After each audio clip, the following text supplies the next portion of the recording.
Dear Thay, we have two questions about understanding our ancestors whom we do not know. And they are expressed in this one question. How can I heal the suffering of my ancestors when I don't know how they suffered? How can we deal with ancestors in the case of being orphans who have grown up without having any contact with their blood family? I think two questions are related to each other.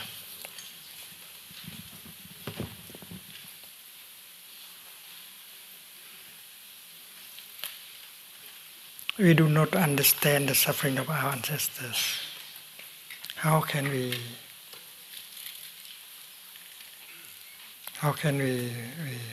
help?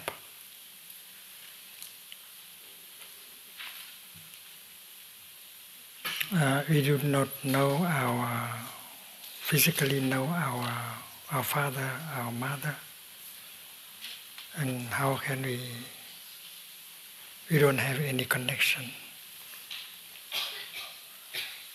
And how can we love them and understand them? There are people who still have their father alive, mother alive. And yet they cannot connect with them. They cannot talk to them. They cannot communicate to them. And there are those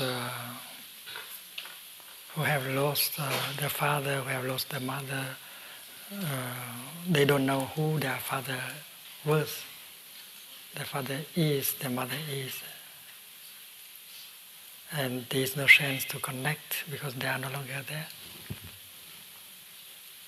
So how can we connect with them? How can we understand their suffering, their happiness? How can we be truly rooted in our ancestors? Because a person without root cannot be cannot be happy people. So the two questions are related to each other. And with the practice of meditation, looking deeply, we can connect with our father, our mother, even if he is no longer there, if he refuses to see us. We have a monastic here in our community, and her father is still alive, but she refuses to see her. He is in a high position in the society, but he wanted to forget, to entirely deny the past. And she wrote to him that, Daddy, I am your child, and I want to meet you, connect with you, to talk to you and to sit close to you, and he refused. And there are those of us who are orphan, who have not had any chance to see our father, who do not know really who is our father, our mother. But with this practice, we can connect, because looking into your body, your feelings, your suffering, you see the body, the suffering, the hope of your parents. Because the fact is that you are the continuation of your father, of your mother. It's like the plant of corn is the continuation of the seed of corn. And although the plant of corn does not see the kernel of corn, but she knows that she is the continuation of the kernel of corn, the corn kernel. And she knows that in every cell of the plant there is the existence of the corn kernel. So with someone who practices mindfulness meditation, she can touch her father, her mother, much more deeply than those who still have their father and mother and who cannot talk to them. They have the impression that they know who their father is, who their mother is, but in fact they don't know anything. So connection is impossible. Even the father is still alive, the mother is still alive.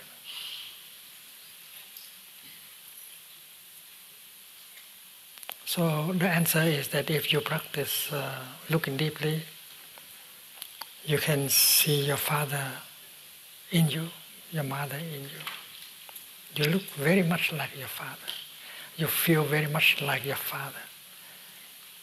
We are made of form, feelings, perceptions. And your father has transmitted quite a lot of his form, his feelings, his perceptions to you. And then you feel connected right away. You are the continuation of your father.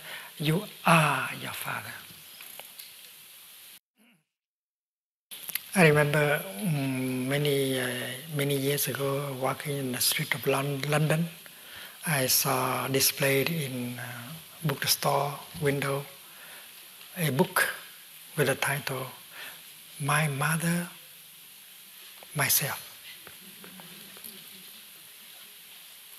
I did not buy the book because I had the impression that I knew what was in the book. We are the condition of our mother, we are our mother. The connection is already there. We need only to be aware.